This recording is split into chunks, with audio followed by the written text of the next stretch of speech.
Hello, good morning. Welcome to the Spring Lion Lecture. This event is one of the elements of our first year track program, which encompasses initiatives aimed at providing enriching experiences for our first year students.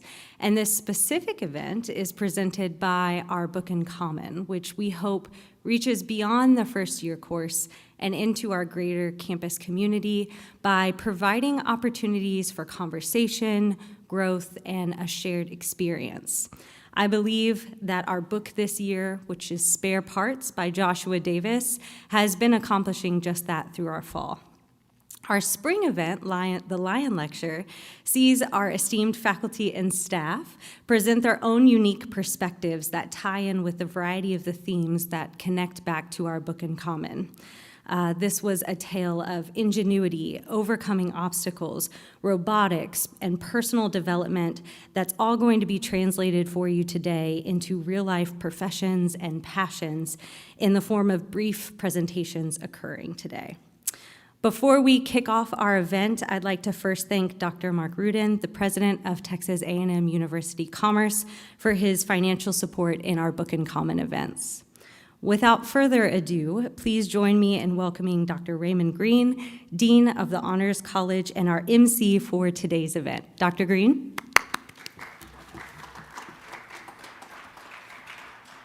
Good morning. Thank you very much. I'm super excited to moderate the Lion Lecture today. Since I know everyone here has read the book, certainly it was an amazing book. Joshua Davis did an amazing job. I ranged from having tears running down my face to anger at a system that can't find a way to accommodate amazing people who want to contribute to our country. And so our 5 speakers today have found different aspects of the book that resonated with them, and they're going to bring their knowledge to you as they talk about their discipline, their expertise, and how it touches parts of the book. And so since the story really begins with a crossing of a border or a boundary, we're going to start with Dr. Josh Thompson from the Department of Curriculum and Instruction, whose talk is entitled, All Language is Boundary Crossing. Dr. Thompson.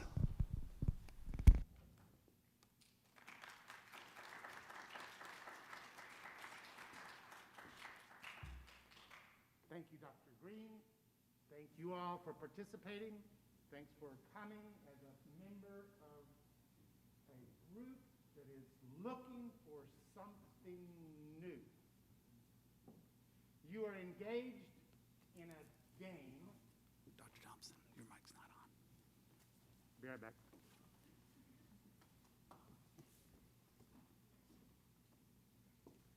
For your information, I sounded really good. Sorry you couldn't hear it, but now we're in the right room. You are in a game called language.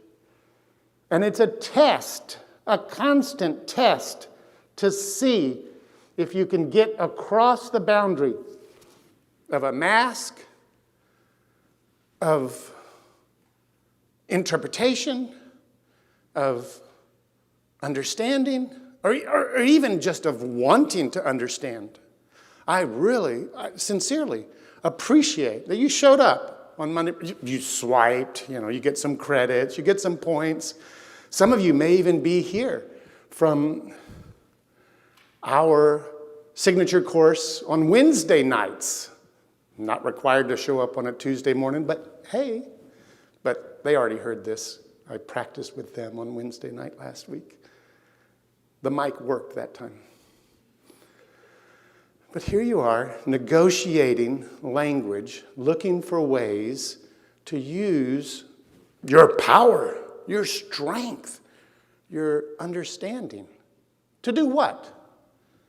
The premise here is that you, in our first year track, in our experience as, what was the word? Esteemed, we are negotiating language to find out what's going on here. All language is new machinery built out of old parts. The premise that Bates and McWhinney are making there, a long time ago, 1988, but their premise is that you are creating something with every utterance, with every speech, with every test of the mind. Hello, can you hear me? Is it communicate? Am I getting through? Am I making any sense at all? I'm using pieces that I pick up here and there and over there. And as I come to you in a profession, early childhood education, I am and always have been and always will be my own kid's kindergarten teacher. Kindergarten is where it's at. Boop. And on behalf of your own kindergarten experience, was it in a public school kindergarten? Was it in a culture far away before you came into this predominantly English culture, this academic culture? That kindergarten experience is still alive. It is still at work within you. This long text, I included it in my own dissertation 20 years ago, and it kind of filled up the whole page. This one long sentence from Judith Wells Lindfors out of University of Texas, Austin, brings to us, wakens up in us this idea that you've already gotten a lot of language work done. You've already accomplished so much in your boundary crossing that you think about the work of the very young child to create meaning out of what? Out of blah, blah, blah, blah, blah, blah, blah, blah, blah, blah, blah, bah, bah, bah. And the family around recognizes, oh, that means the child wants his bottle. No. That means she wants her blankie. Oh, no. That means they want a hug. Whatever the nonce form is, it's communicative and it's expressive within that environment that helps them have meaning and relationship. So Judith Wells Lindfors invites us to think about you and your own childhood experience. Virtually every child. We recognize there are variations, there are experiences, and that's not who we're talking about in this. There are wonderful special ed accommodations, disabilities. There's wonderful people that are looking at ways to reach each and every child. But for this conversation, we're staying with the virtually every child without special training, exposed to surface structures of language in many interaction contexts, build for themselves in a short period of time and at an early stage in their cognitive development, a deep level, abstract, and highly complex system of linguistic structure and use. It doesn't mean anything if it doesn't mean something. And those babies that you were got it and used it and created for yourself a way of being, a way of thinking. Welcome to this moment when you, toddler you used to be, oh, kindergartner, oh, no, college academic, my colleague. Welcome to this new way of using your language to cross boundaries and to make new ways you think. Thank you very much.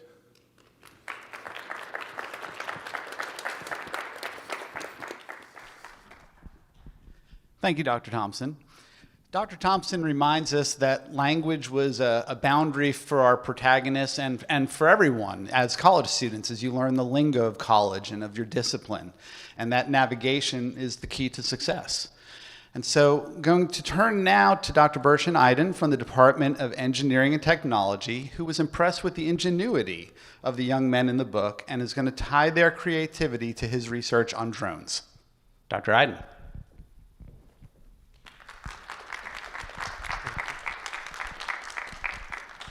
Hello everyone. Happy Thanksgiving.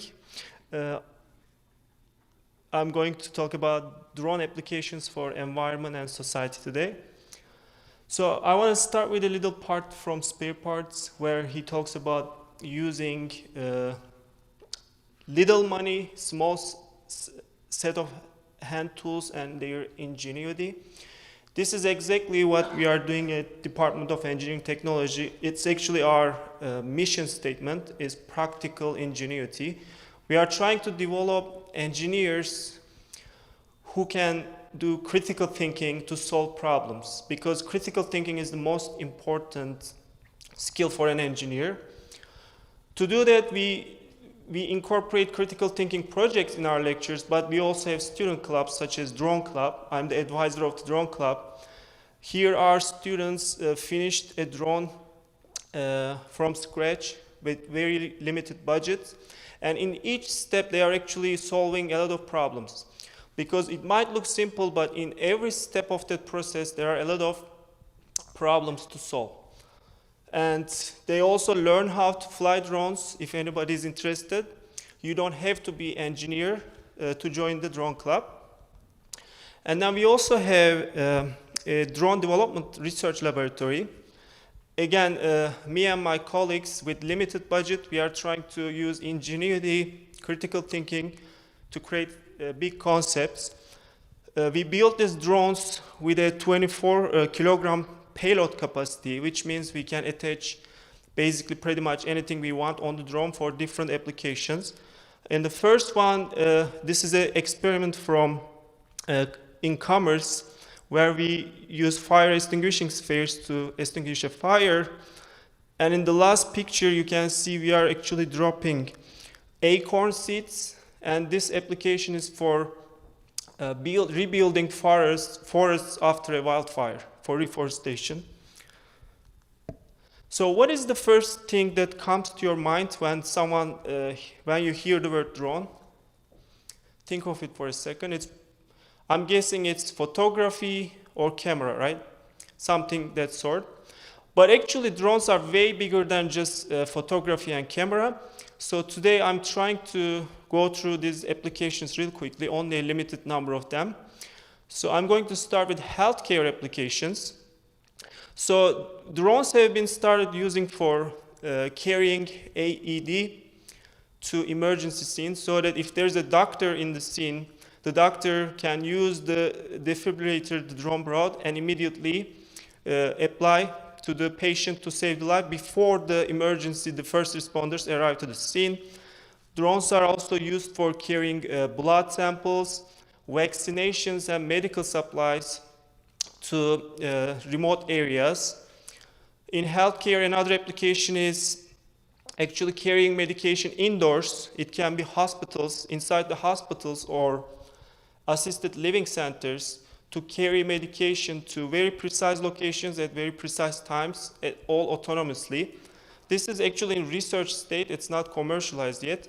However, drones used to sterilize hospital rooms is actually already used in some European countries. They use drones, attached a UV light on it. It sterilizes the hospital rooms. It's actually a really good application considering the current pandemic situations, to sterilize rooms with drones. And then this is also used in, the first one is for delivering floating equipment for people who need help in water. And the second picture you see here is using drones for with artificial intelligence to detect sharks. So it's all about safety of the swimmers or surfers. The drones can detect the sharks and give a signal, and then people can be warned before they got bitten by a shark. This application is for defreezing wind turbines. If you remember last year during the winter storm, the wind turbines got frozen. We couldn't get enough power, right? and we lost actually a lot of people. In some European countries, specifically Norway, they are using drones to defreeze the wind turbine blades. And consider an emergency situation. The phone signal is not good, right? During a disaster, you're trying to reach your family, your parents, and you cannot use your phone because there's no mobile signal, there's no Wi-Fi signal. But drones actually are being used to increase the mobile coverage, mobile signal, and actually it's also being used to give you Wi-Fi. So you can reach your parents during a disaster or emergency situation. And then it's used for search and rescue. The first picture is where recently they saved this puppy from a mud flat. They attached a sausage in a drone, and they made the dog actually follow the drone, and they saved the puppy from the mud flat. And in the second one, they saved this puppy from a canal. The robotic arms grabbed the puppy and bring it to safety. Maybe it was very scary for the puppy being grabbed by a drone, but they saved her life, right? And then drones are used for search and rescue in thick forest areas. As you can see in the first picture, there's no way with a regular camera to see where the lost people are. But if you see the second picture, drones with an infrared camera, with artificial intelligence, you can actually see the lost people. So this is going to be very good, very helpful for first responders in the future to find lost people easily in thick forested areas. And then of course drones used for building fires. This already been started being used for forest fires. As you can see, the hot spots is clearly visible in the first picture with the artificial intelligence incorporated drone. Noticing those hot spots is very important for extinguishing the wildfire before it reaches buildings or people. And then this one, they are actually using the drone to start a wildfire because it's a tactic firefighters use. They first burn the area before the main fire comes. So there are so many applications like reforestation, rain harvesting to increase the rain amount and area.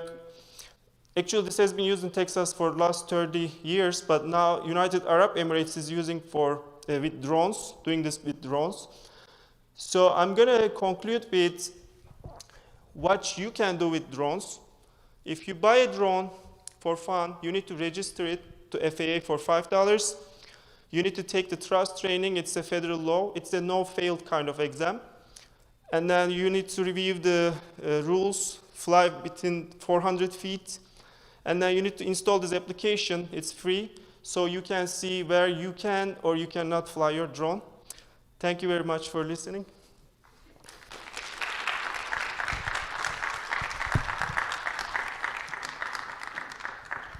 Thank you, Dr. Iden, for sharing some of those ingenious uses for drones.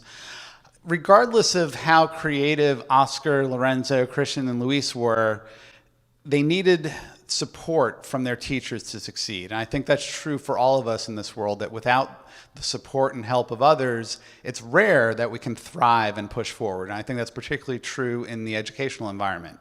So to that end, Dr. Benjamin May from the Department of Social Work is going to come present to us on Overcoming the Odds, Skills That Build.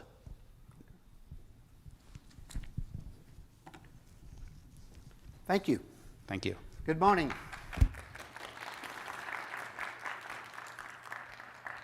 Yeah, I enjoyed the book. I only had the opportunity to read it last week.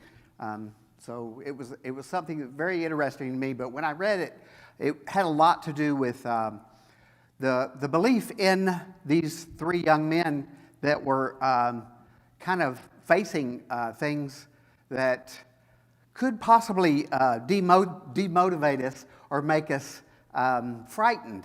And I work with people in general that have a history of depression. So I was a practitioner for 20 years before I actually became a professor.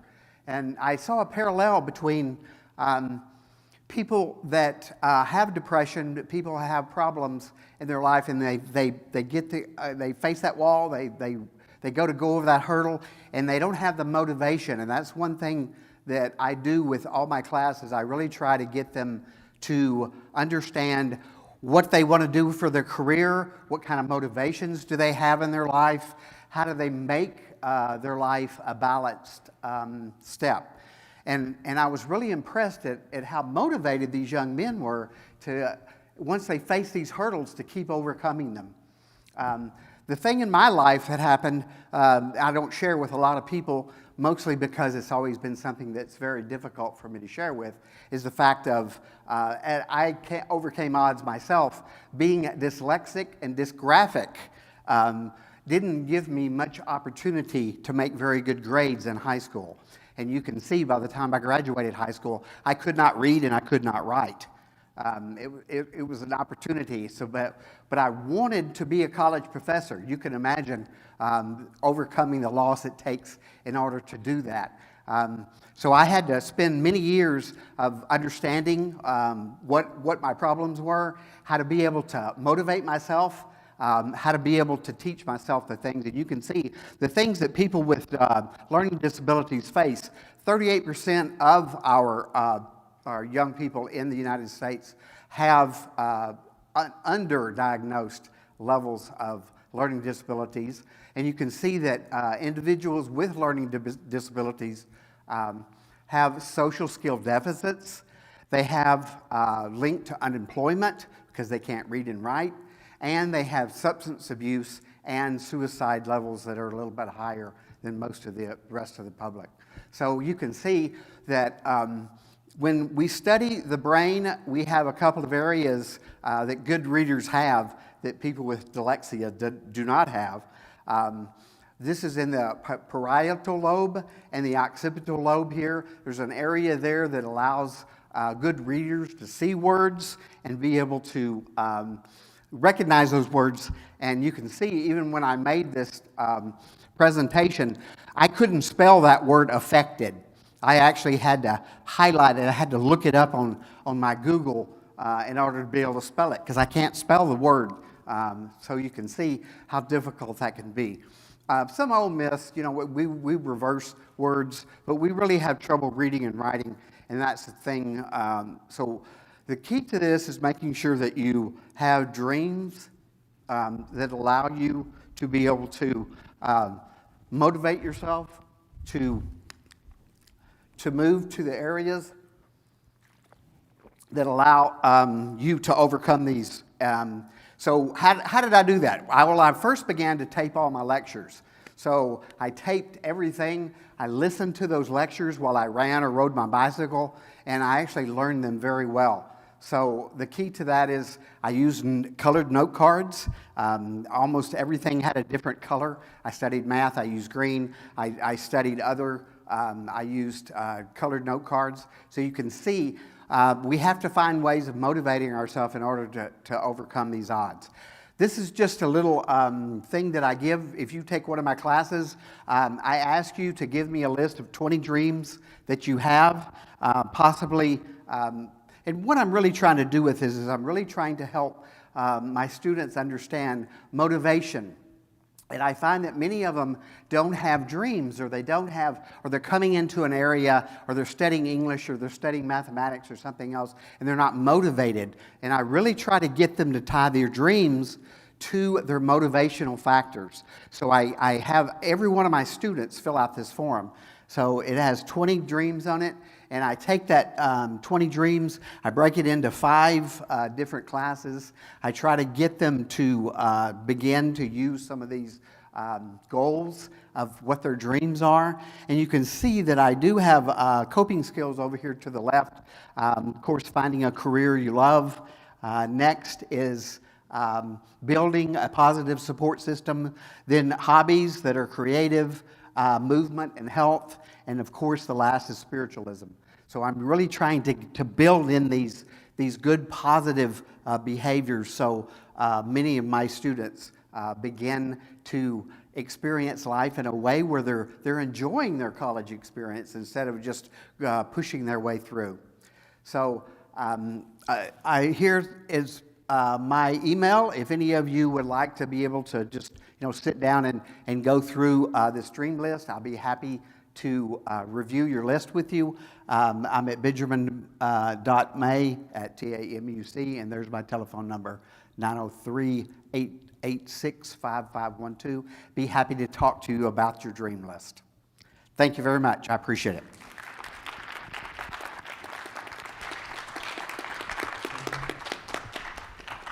Thank you, Dr. May, for sharing your journey and for your focus on motivation. We know regardless of how motivated we are, sometimes laws and policies they're barriers, they get in our way. And a central theme of the book was immigration policy, and many of the debates about immigration policy focus on economics. And so to unpack some of the economic arguments related to immigration, I bring forward Dr. Jared Pickens.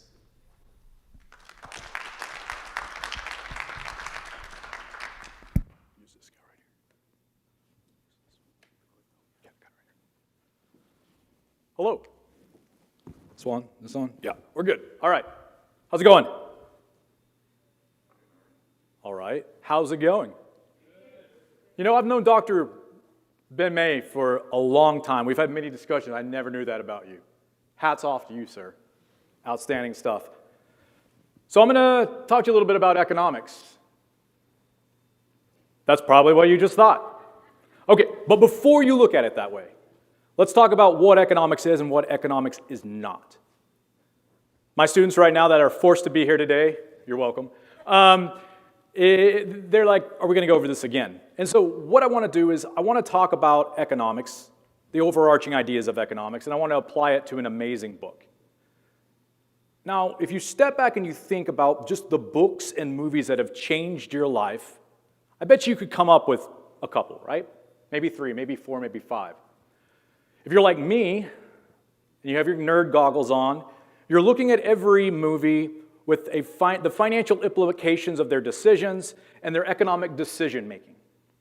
It's no different with our book In Common Spare Parts. Now, I must back up and go through some of the amazing times I've had reading and watching movies. I remember the one time that I was throwing a party with Jay Gatsby, right? The Great Gatsby, what a book. I remember the one time where I was a little kid, and we didn't have a lot of money growing up. So I remember just running around my house pretending I could shoot webs from my wrist from watching, reading about Spider-Man.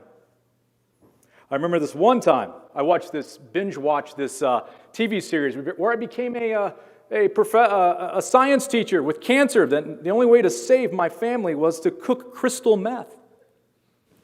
That was different. Thank you, Walter White. And then there was this one time I woke up in Vegas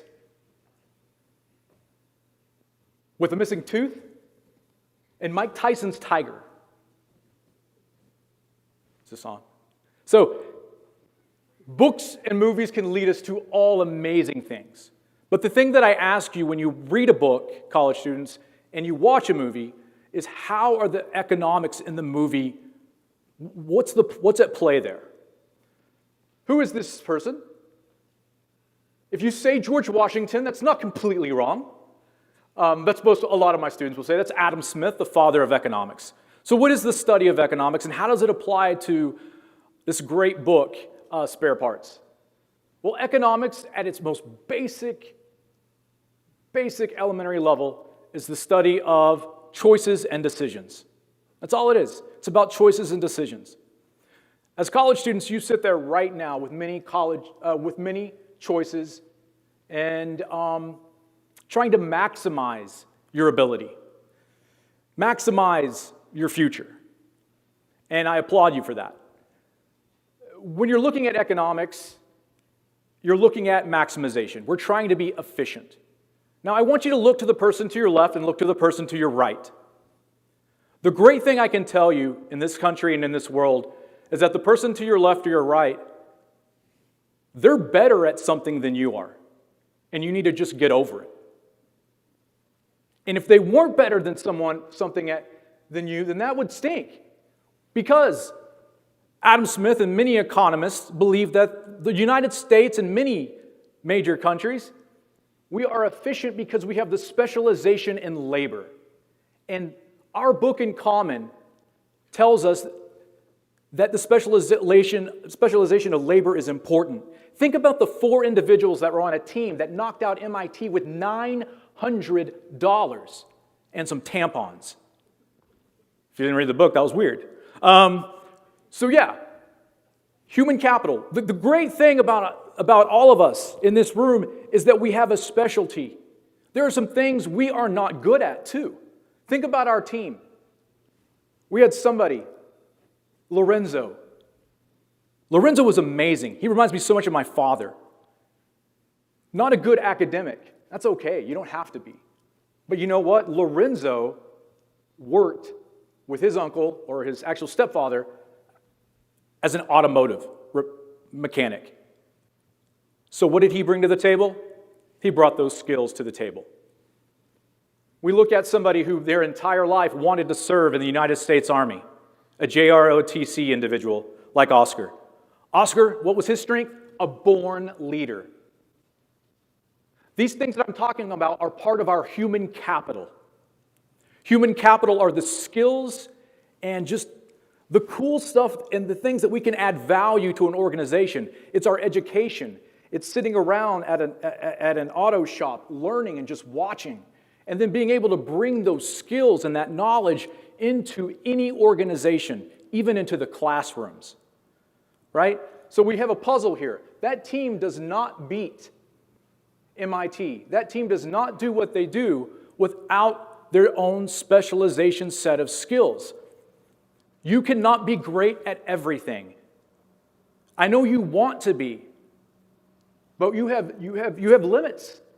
So really be great at the things you're good at and be okay and accept the things that maybe other people are good at.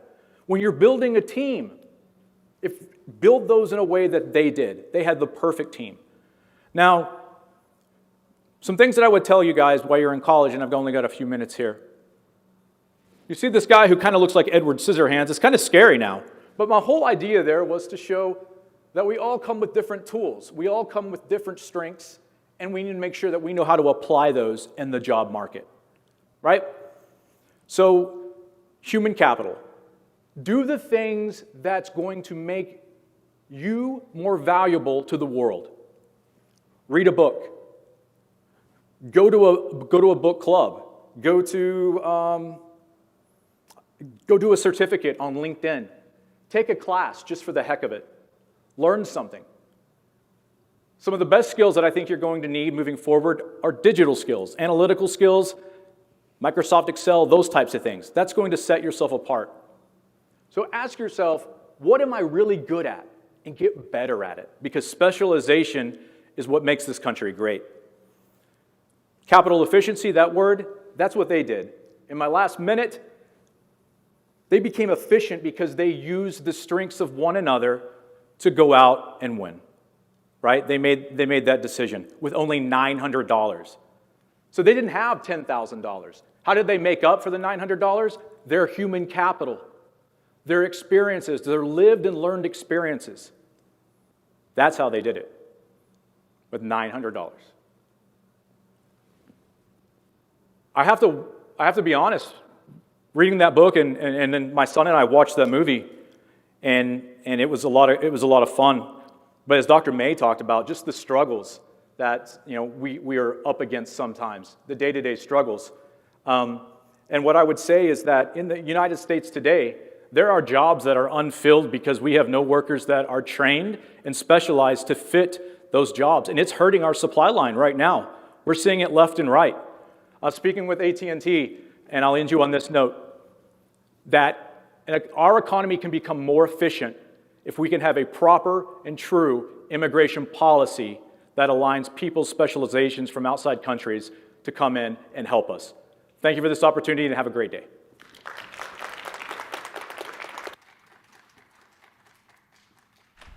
Thank you, Dr. Pickens. I appreciate you highlighting the fact that we all bring special gifts to the table that can improve the quality of everyone else's life. Important lesson from the book. Finally, I present to you Amada Almanza, advisor from CHESA, who's going to talk about how this book is more than just a story that happened in Arizona, that it encapsulates the real world experience of people that you know. Amada?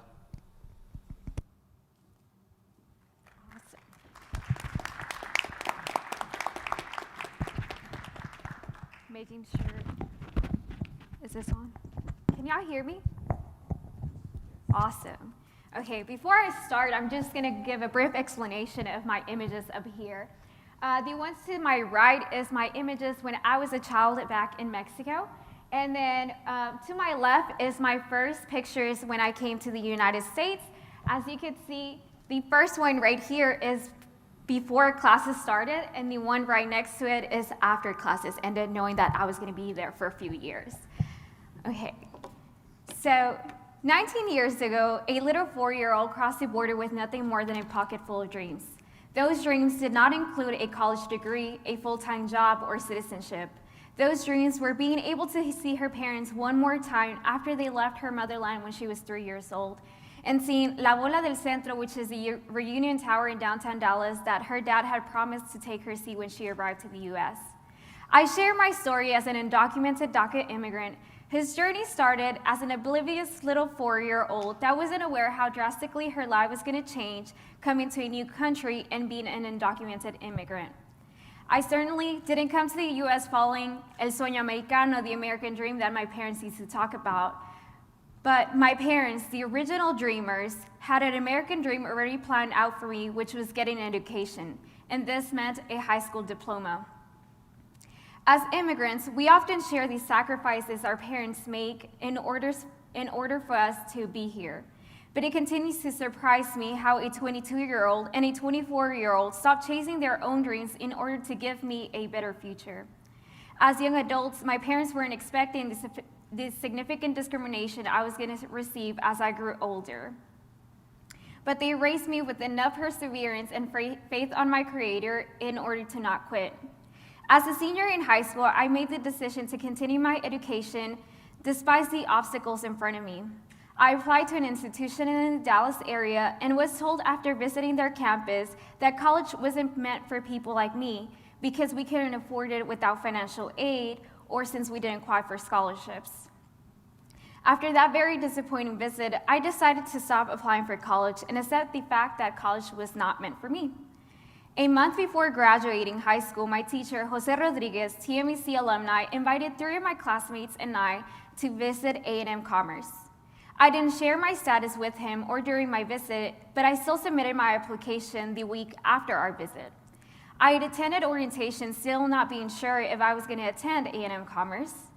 But the moment I walked into the student center on my orientation day, 2 Chicano men with a smile in their face and with excitement asked me, "Are you ready to be a student here?" At that very moment, with tears in my eyes, I looked at them and I said, "No." They introduced themselves as Julian Sanchez and Dr. Fred Fuentes and proceeded to ask me why. I told them I was an undocumented student and I shouldn't be here. Dr. Fuentes proceeded to tell me, with a smile on his face, why. I explained to Dr. Fuentes as an undocumented student I was not supposed to be here. And then he proceeded to tell me who told you that foolish thing. He then walked me over to Chatina M. Jones, and then they both took me under their wing and they became my mentor. I now hold a Master's of Science and a full-time job at the age of 23 and will continue my education pursuing my EDD.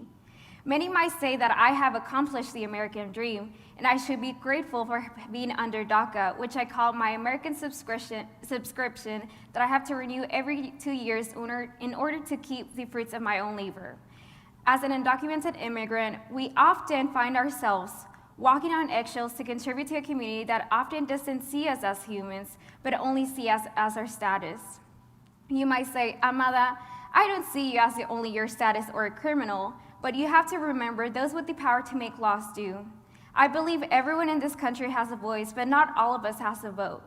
I'm using my voice right now to share my experience as one of the 600,000 DACA recipients given a work permit to financially contribute to society, but not given the right to vote, retired, or visit our loved ones back home. People say I should be grateful enough for being given a piece of paper of temporary acceptance in this country. Immigration policies have been molded to make immigrants feel the need to be invisible and prove to society on the daily that we're not criminals or a threat.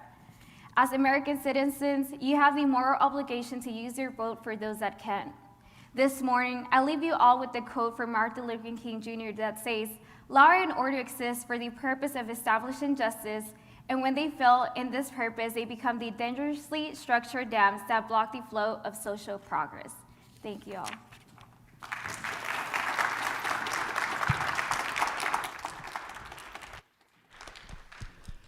Thank you, Amada, for sharing your story and reminding us that this is an institution that can nurture dreams. So thank you so much for that.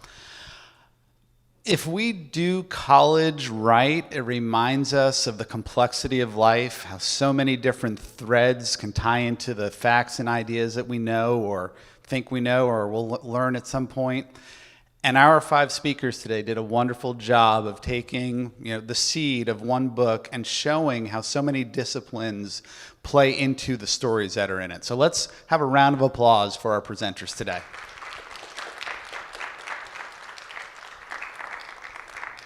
I want to thank you all for attending, and we certainly also need to thank Sierra. Where is Sierra Jones?